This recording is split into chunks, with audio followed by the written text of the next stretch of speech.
According to every cable news network, Donald Trump had no plan, no strategy, just chaos and tweets.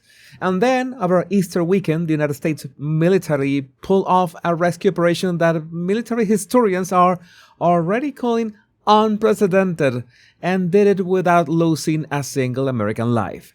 So today, Trump walked into the White House briefing room with his Secretary of War, his CIA director, and his chairman of the Joint Chiefs, and told the whole story. And if you are a Trump supporter wondering whether all of this is actually working, whether the winning is real, I want to walk you through exactly what Trump said today, because by the end, I think you will understand something the media will never admit. This is not a president stumbling into success. This is a president who is running the table. Late Thursday night, an American F-15 fighter jet went down deep inside enemy territory in Iran while participating in Operation Epic Fury. Both members of the crew ejected from the aircraft and landed alive. On Iranian soil, I immediately was asked to make a decision. I ordered the U.S. Armed Forces to do whatever was necessary to bring our brave warriors back home. A risky decision, because we could have ended up with 100 dead as opposed to 1 or 2.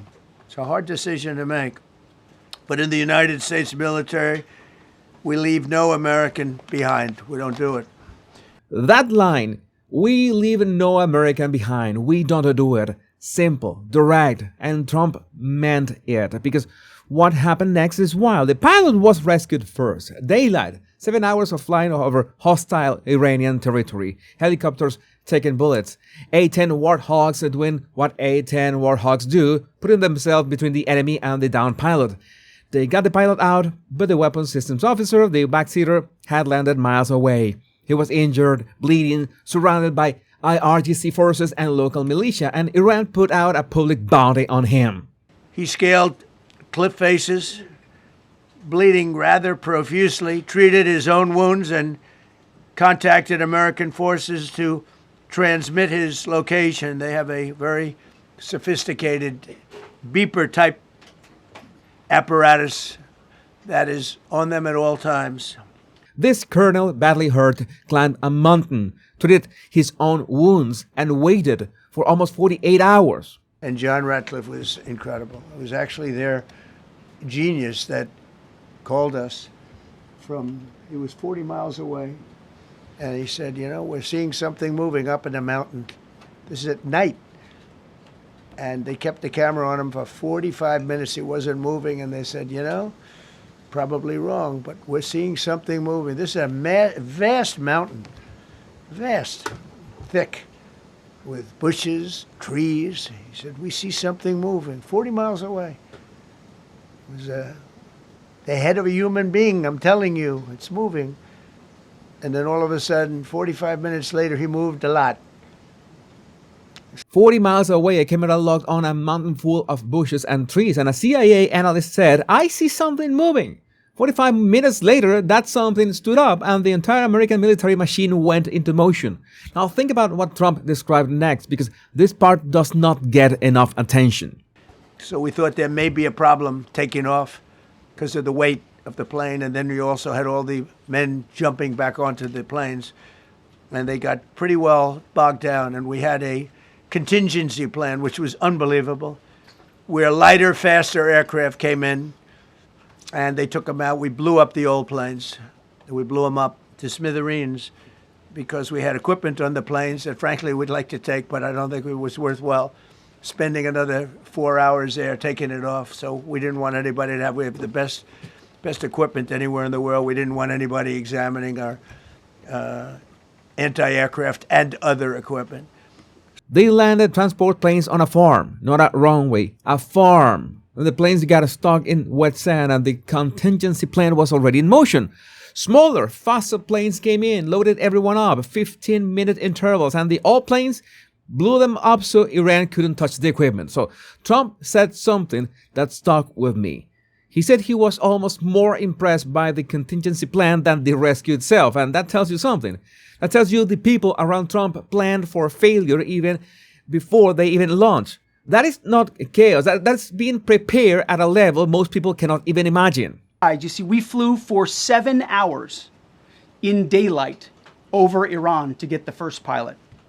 And we flew 7 hours in the middle of the night to get the second. And Iran did nothing about it. The 14 hours of American aircraft flying over Iran, 7 in daylight, 7 at night, and Iran could not stop it.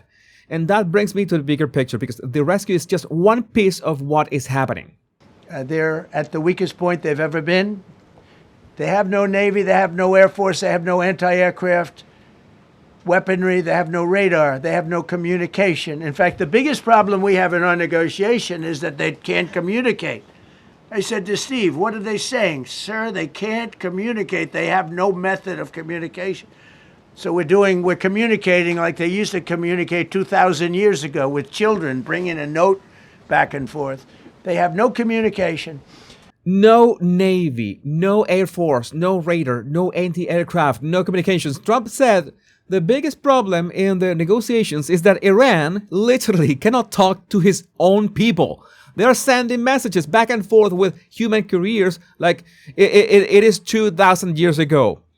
In 37 years, the American military flew over 10,000 combat flights and hit more than 13,000 targets. And the first manned aircraft Iran managed to shoot down was a lucky hit from a shoulder-fired missile. One plane in over 10,000 flights. That is beyond dominance. That is a different category of military power. And here's what the media will never frame for you. Trump walked into that briefing room and rattled off a sequence. He terminated the Obama-Iran deal. He killed Soleimani. He ordered the B-2 strikes that obliterated Iran's nuclear site 8 months ago. And now, Operation Epic Fury has taken apart Iran's entire military infrastructure in just over a month. Every single one of those decisions was called reckless at the time. Every single one of them turned out to be correct. They have till tomorrow. Now we'll see what happens. I can tell you they're negotiating, we think, in good faith. We're going to find out. We're getting the help of some incredible countries that want this to be ended because it affects them also. A lot of people are affected by this. But we're giving them till tomorrow, 8 o'clock Eastern Time. And after that, they're going to have no bridges. They're going to have no power plants. Stone Ages, yeah. Stone Ages. And if you think Trump is bluffing, he also told the story of how, during negotiations, Iran tried to walk back from a deal. Trump got the call. He said, tell them to look out their window. And within 45 minutes, the biggest bridge in Iran was gone. That is not bluffing. That is a man who has already proven over and over that when he says he will do something, he does it. I didn't ask very strongly. I just said, hey, if you want to help, great. No, we will not help. I said, that's all right. You don't want to help? Because I've always said NATO's a paper tiger. See, NATO's a paper tiger. Putin's not afraid of NATO. Putin's afraid of us, very afraid of us. And he's explained it to me a lot of times. I got to know him very well. I know him very well. NATO's a paper tiger. And then Trump exposed something else. He called NATO a paper tiger. He said the UK told him, we'd rather wait till you win. He said Japan didn't help. Australia didn't help. South Korea didn't help. And NATO actively refused to even provide landing strips. Meanwhile, Saudi Arabia, Qatar, the UAE, Bahrain, Kuwait, the countries actually in the neighborhood, they stepped up. And that contrast tells you something about who America's real allies are in 2026. Now, I know what it feels like to watch your own government destroy your country from the inside. I remember Hugo Chavez and Maduro doing exactly that, promising everything, delivering ruin, and then blaming everyone else. What I see happening with the United States right now is the opposite. I see a president who inherited a 47-year problem with Iran and decided to, you know what, let's solve this. I see a military that just pulled off a rescue that most generals said should not even be attempted.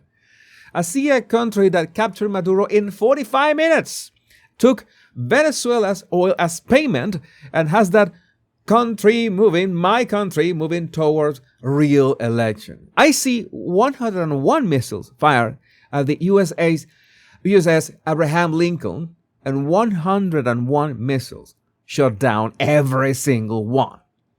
And I see a media that still cannot bring itself to say the obvious. It's easy. Trump is winning. Not by accident, not by luck, but by doing exactly what he said he would do. Choose wisely, because this president does not play around. You can ask Soleimani, you can ask Maduro, you can ask Khomeini. My lovely audience that has been watching my channel knows I have been saying this for weeks. The deadlines are not theater. The escalation is not reckless. And the results speak for themselves. So if you are a Trump supporter, this is what you voted for, and it is working. In the meantime, check the video where I explain the real reason Trump attacked Iran, or the one in which he issues a deadline for Europe. I'm sure that your friends are going to love them, so make sure you share with them so much winning. Let me know what you think about this in the comments. My name is Jesus Enrique Rosas. I'm the Power Pundit. Much love and bliss.